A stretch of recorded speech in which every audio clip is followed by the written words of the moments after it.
Mister, ఈ లోకంలోకి రండి. ఓ సారీ మేడం. చెయ్యివ్వండి.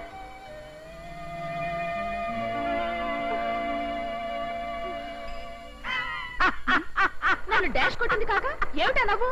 నేను మిమ్మల్ని చూసి నవ్వట్లేదండి. మగ సైకిల్ ఆడ సైకిల్ గుద్దు పెట్టుకోగానే సిగ్గుతో ఎలా మెలికలు తిరిగిపోయిందో చూసి నవ్వాపుకోలేక నవ్వుతూ.